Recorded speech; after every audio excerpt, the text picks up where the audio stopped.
John Hines' post-game presser after the Ottawa debacle last night lasted a whopping 1 minute and 12 seconds. The most angry I have ever seen John Hines after a game, and quite frankly, he has every right to be.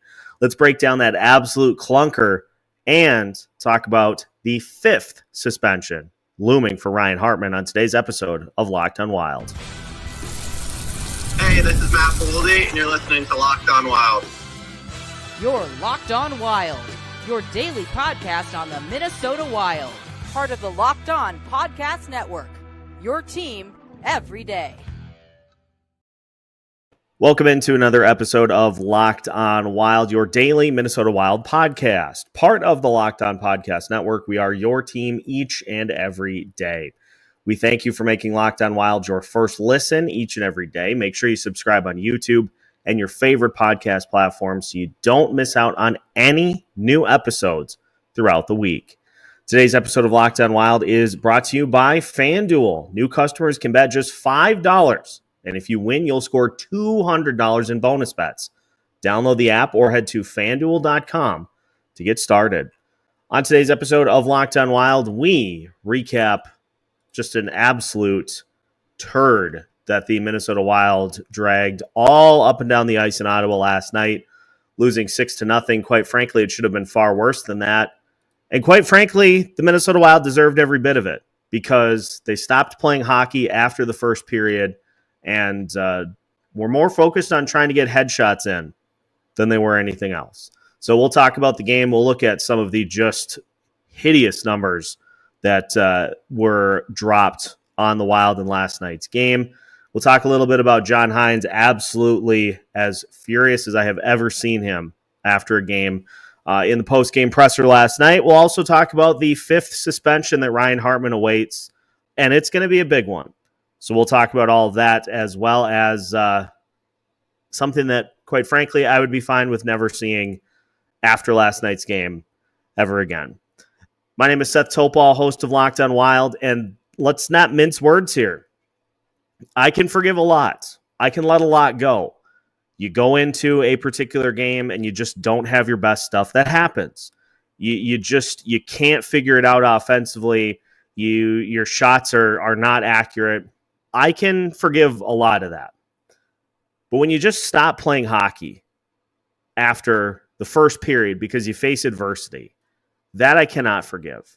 And it was, without a doubt, the worst game that the Minnesota Wild have played this season, and it was because they quit. They quit.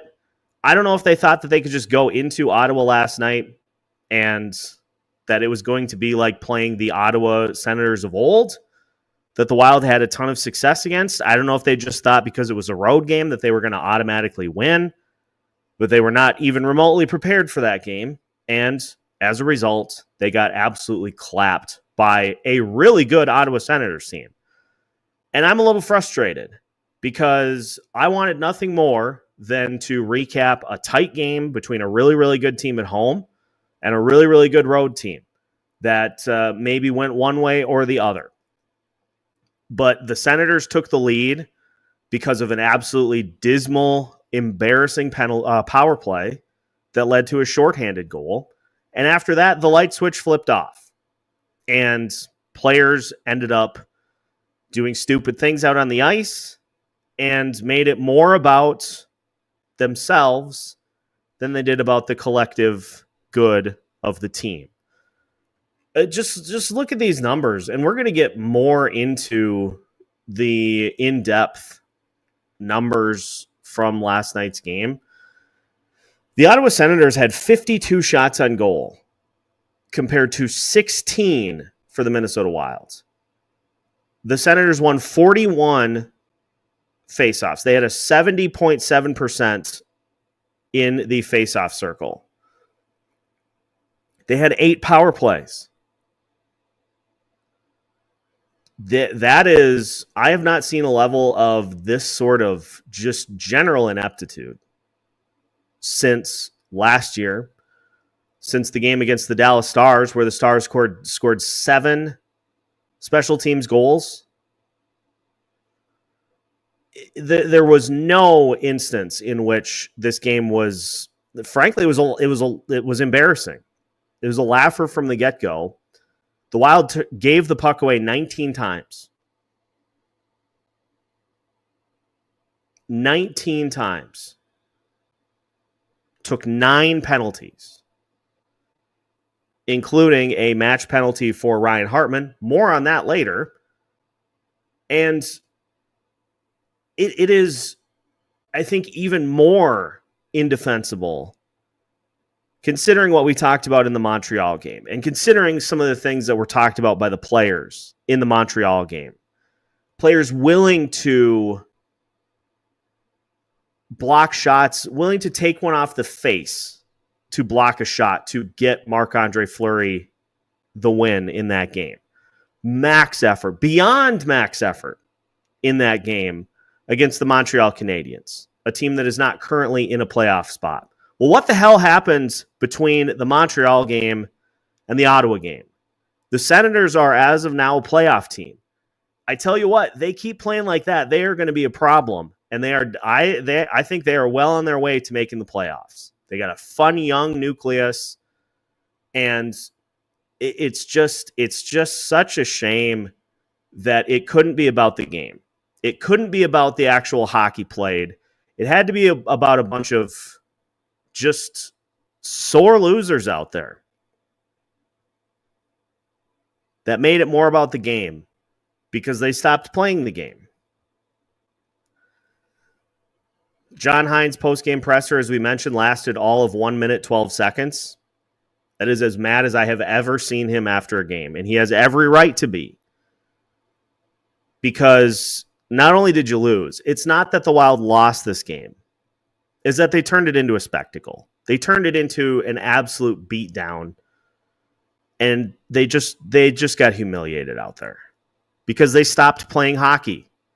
They stopped playing hockey, and they tried to make it into a greatest hits of the 2024-2025 Minnesota Wild. And I cannot defend that. And I got to tell you, I have enjoyed the interactions that I have had with Locked On Senators, the crossovers that we get a chance to do. I really love what they do. I love when these teams match up because the Sens fans are extremely passionate fans that are a lot of fun to interact with.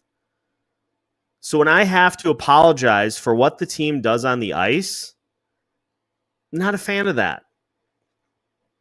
Not a fan of that in the slightest. And I saw people asking on Twitter, I thought this was a Minnesota Wild team that played really well on the road. This looks like just a bunch of beer leaguers trying to go out there and knock people through the glass. They were a good road team.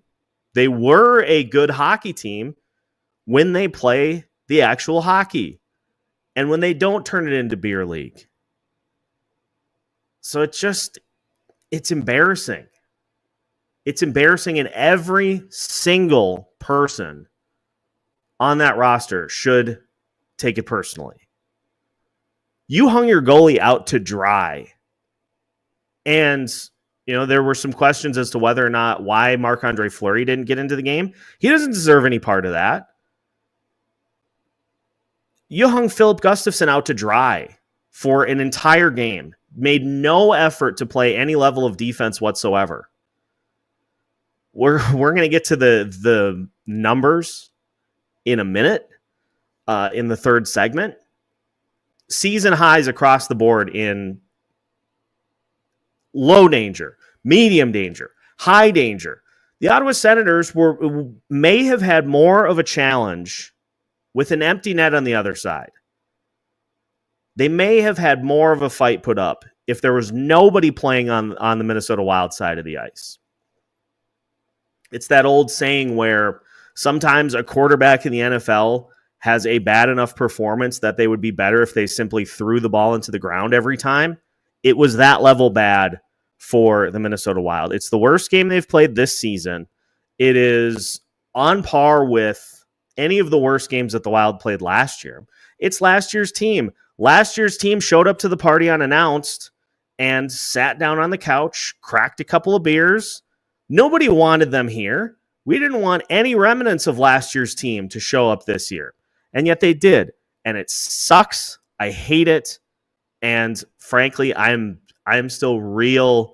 That's why we didn't postcast last night, because I don't want to put that level of strain on my vocal cords to just yell at a team for their performance for an hour. So we're getting a shorter version of that here today, because I can't just let it go. Can't just let it slide, because it is just absolutely unserious hockey. I can't point to one single player on the team that had anything close to a standout performance for the Minnesota Wild. The only player that deserves any level of credit is Filip Gustavsson for having to take on 5 players all by himself. And honestly, you could say 10. You could say that the Wild did more harm than good up and down the board. So the only player that deserves any level of accommodation for the performance last night is Filip Gustavsson, who absolutely got hung out to dry and deserved a far better fate than the one that the Wild brought to his doorstep, lit on fire in a plastic bag, rang the doorbell, and ran away.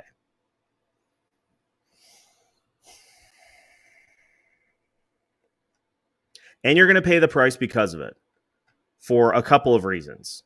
Because the teams behind you in the standings continue to gain ground, and now you're going to be shorthanded for probably 6 games. So let's talk about that. Let's talk about the entire Ryan Hartman experience from last night's game as we continue today's episode of Locked on Wild after this. Today's episode of Locked on Wild is brought to you by FanDuel. Super Bowl 59 is here. 1 game, 2 teams, endless possibilities. And there's no better way to make every play more exciting than with FanDuel Sportsbook. Whether it's predicting the first touchdown, calling the MVP, or even betting on the coin toss, FanDuel makes it easy to get in on the action. With live betting all game long, you can adjust your bets as the game unfolds and feel the thrill from kickoff to the final whistle. The live betting feature lets you stay involved no matter what happens on the field, and the app is super easy to navigate. Plus, knowing that you can place a $5 bet and potentially win $200 in bonus bets for the Super Bowl, that is the icing on the cake. Download the app or head to FanDuel.com to get started.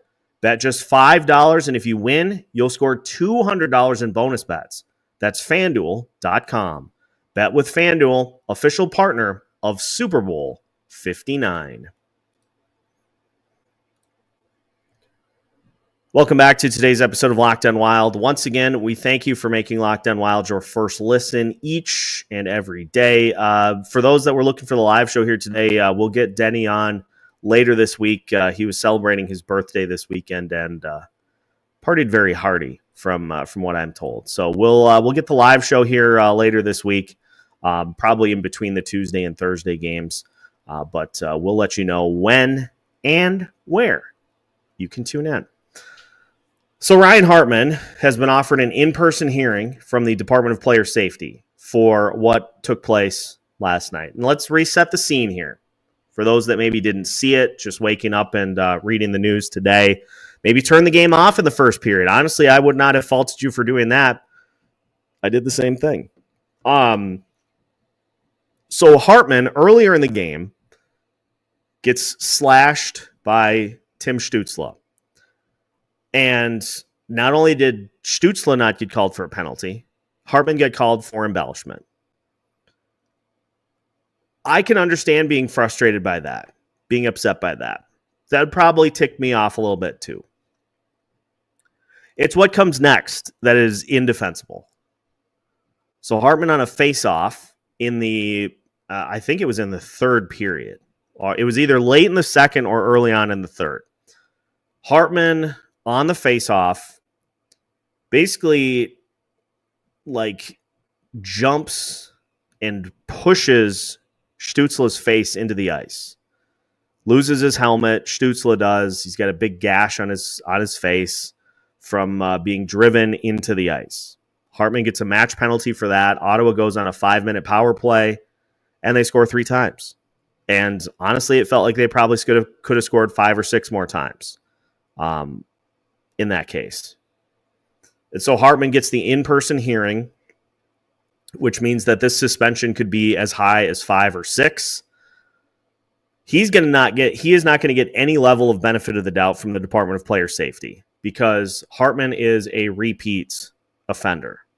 More than a repeat offender. Hartman has in total been suspended 4 times for a total of 7 games and has been fined 7 times in his career. He got a suspension for cross-checking Cole Perfetti in the face against Winnipeg in an attempt to retaliate for Kirill Kaprizov getting taken out by Logan Stanley. So he got suspended for that. He got suspended last year for throwing his stick on the ice in the direction of an official. He got a 3-gamer for that. So now, whatever happens to Ryan Hartman from here to the end of his playing career, he is a repeat offender. It's like if you pick up, you see it with we see it with DWIs a lot. You get one, and within 10 years, you get another. That gets factored in. Repeat offenses get factored in considerably. So he's going to likely get suspended for 6 games, is probably how this is going to play out. But here's the other part of this, too, is the hearing has not been set yet. The Minnesota Wild play on Tuesday against I believe it's the Carolina Hurricanes. So they have a game coming up. Or actually, no, I'm sorry. Tuesday is at Boston. There's one more game on this road trip. Tuesday at Boston, then Thursday is home against Carolina. So the hearing has not been set yet.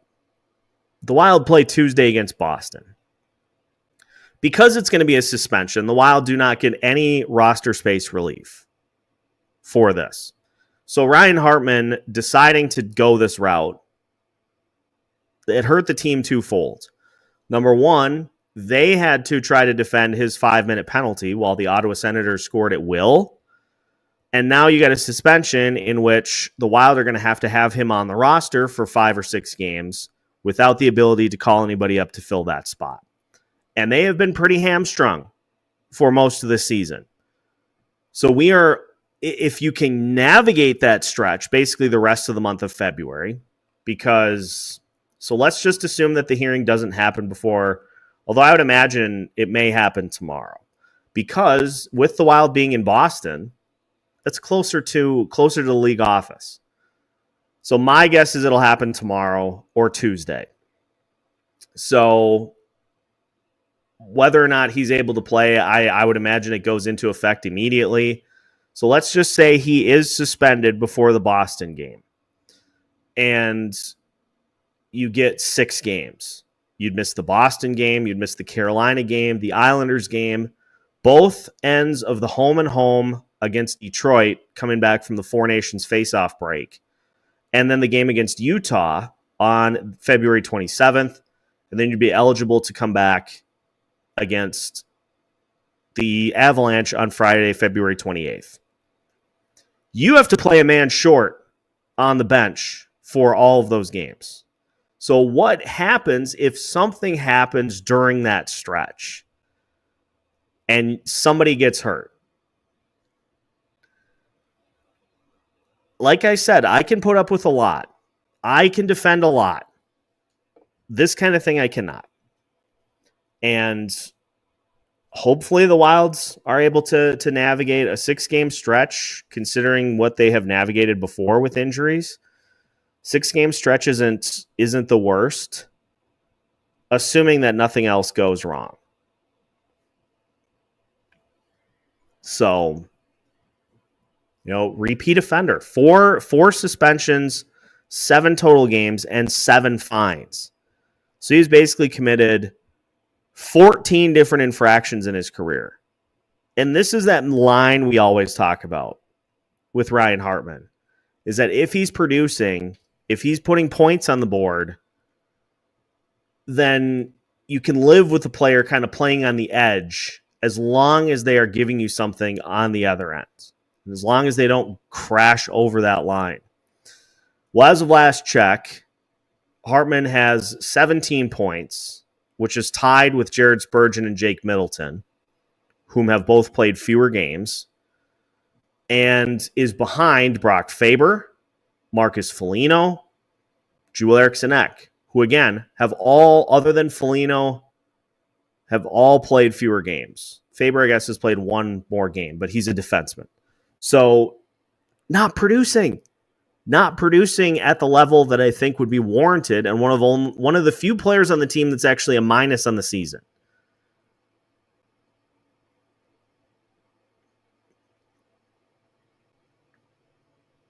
So this is worse than an injury, because at least with an injury, you can bring somebody in to fill a spot. Here you can't. So we'll see what this suspension is, but I'm just going to say point blank, fully deserved, fully warranted whatever he gets. And you just gotta own that. I want to do a little post-mortem because I just want to, based off of what I have seen, give you where everything ranked for the Wild in last night's game in terms of worsts, because there were quite a few of them that were set. So we'll talk about that as we finish today's episode of Locked on Wild after this.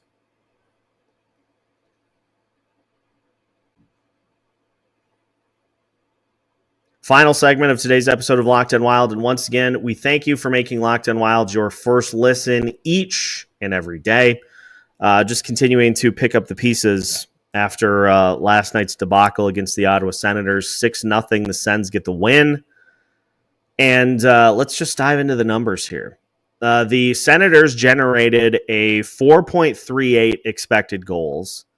That is I haven't looked at every chart, but in the charts that I've looked at after games, that's the second highest amount I've ever seen this year for an opposing team. The Nashville Predators were the other team to get into the fours, and they ended up with a 4.7 expected goals earlier this season. 4.3 is amongst the highest that I've seen for an opponent against the Wild. Filip Gustavsson managed a 1.62 goals saved below expected. Frankly, I'm surprised that it was even at that level. And when we talk about expected goals, if the number is in the twos, like if it's below 3, 2.5, 2.2, 2, under 2, those are good defensive performances. That means that the opposing team has not really had a chance to get anything going offensively. Anytime it's above 3, it means that the defense just had the night off. So 4.38 expected goals, and trust me, it only gets worse from here.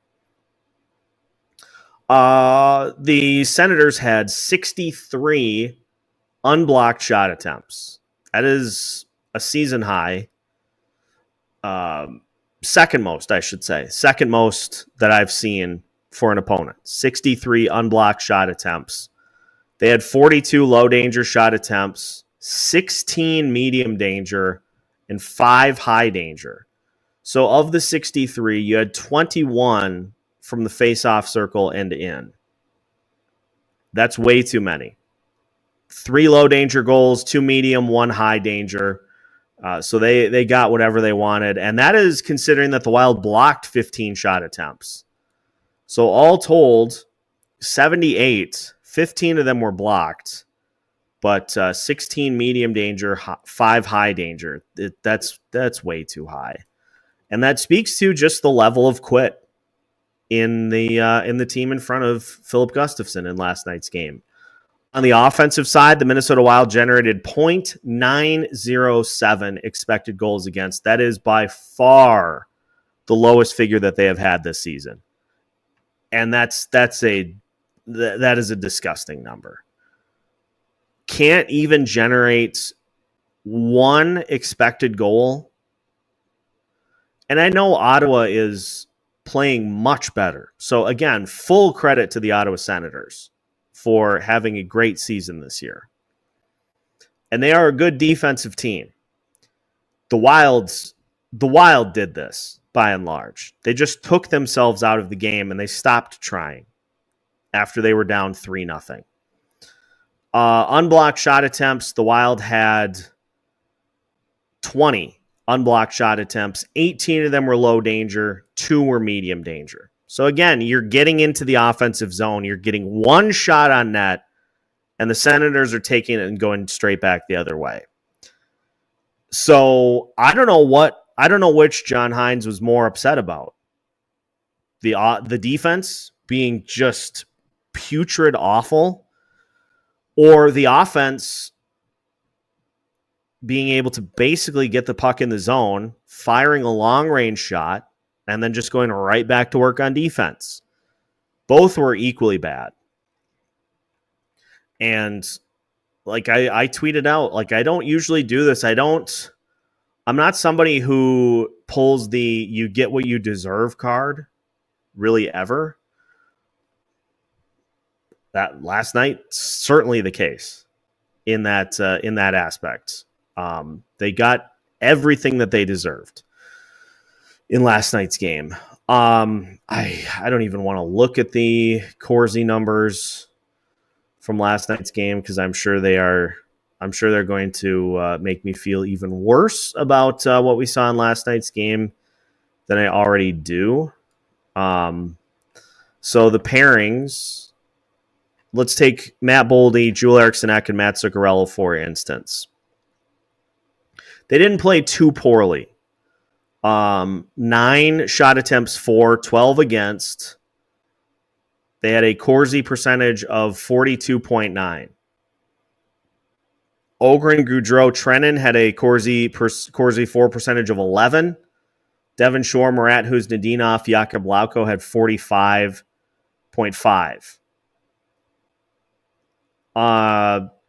Foligno, Rossi, Hartman, 11.1% in the Corsi 4 department. So expected goals, Ogren, Gaudreau, Trennan, Shore, Huznadinov, Lauko, they had 0 in the expected goals department. 13.9 for Foligno, Rossi, Hartman, and 32.6 for Boldy, Eriksson Ek, and Zuccarello. I mean, one shot attempt. We're not talking shots on goal. One shot attempt for the Ogren line, one shot attempt for the Foligno line for the entirety of the game. So, again, like I said, it is just pretty lackluster hockey.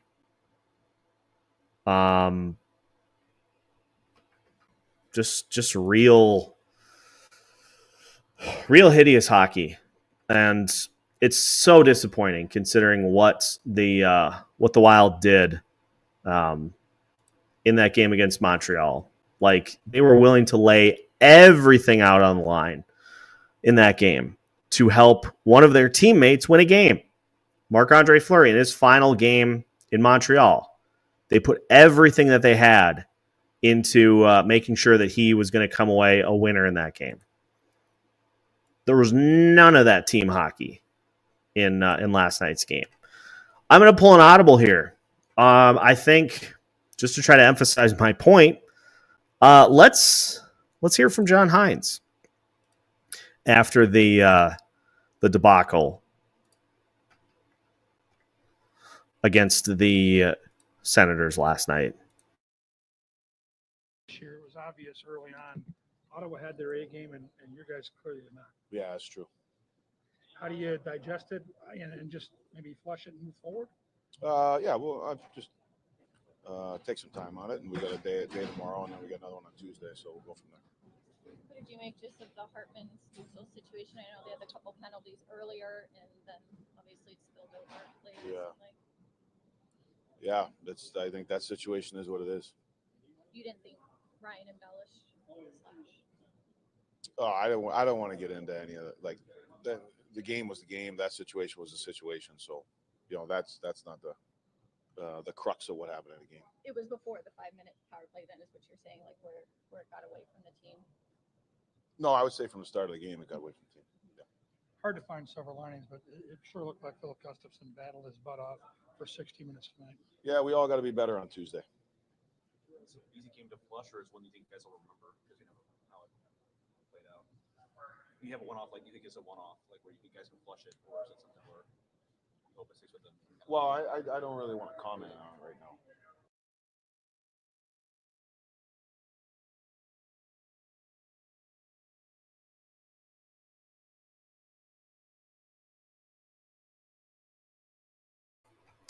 Is this a one-off? I don't really want to comment on that right now. Wow. Well, to be honest, he has every right to be angry because that's not the 2024-2025 Minnesota Wild. That's the 2023-2024 Minnesota Wild that we saw last night. And quite frankly, that's a ghost that I would love to never see again. So, where do we go from here? What does the team do about this performance? Does this become the anchor that drags them down to the bottom of the lake? Or does it become a one-off? We'll find out Tuesday. That's all I got for today, everybody. Thanks for tuning into today's episode. Again, that was just beyond frustrating last night. Frankly, embarrassing performance. So we will we'll see if that is something that they continue to do or if they're able to learn from it. But we'll have our usual Monday episode for you. I'm sure Alex and I will talk about this more, as well as taking a look at the rest of the February schedule. That's all on the docket for you tomorrow. So make sure to tune in and make sure to hit that like button so you don't miss out on any new episodes throughout the week. We got you covered with new episodes every Monday through Friday as part of the Locked On Podcast Network.